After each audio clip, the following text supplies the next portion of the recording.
And just kind of highlighting Austin and San Antonio along with Dallas, Fort Worth, and Houston, just to kind of draw some comparisons here.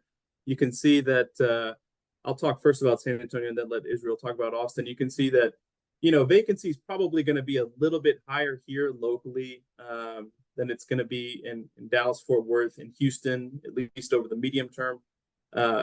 Maybe not quite as high as Austin again, because it's a different supply side situation.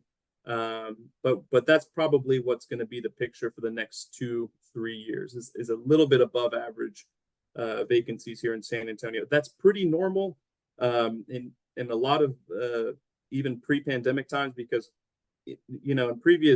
prior to 2020 and previous years, San Antonio was still a high growth, high development market, so vacancy always ran a little bit high here, and a lot of other markets where they're building quite a bit.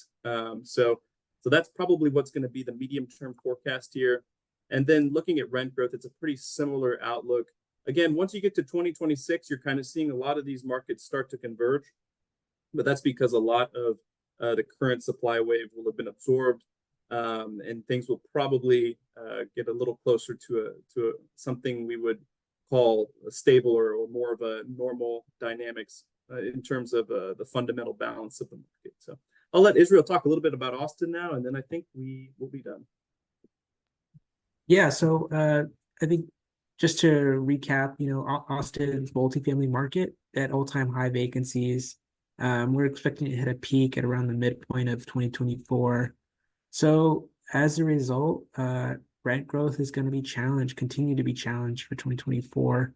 We currently rank last in terms of percentage change in asking rent growth among the 50 largest multifamily markets, and we're expected to keep that place over the coming year.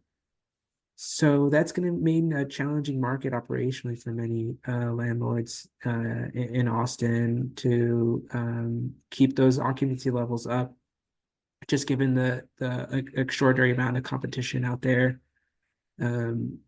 So we're continue to see declining rents up until the end of 2024. So that's kind of my key takeaway for Austin.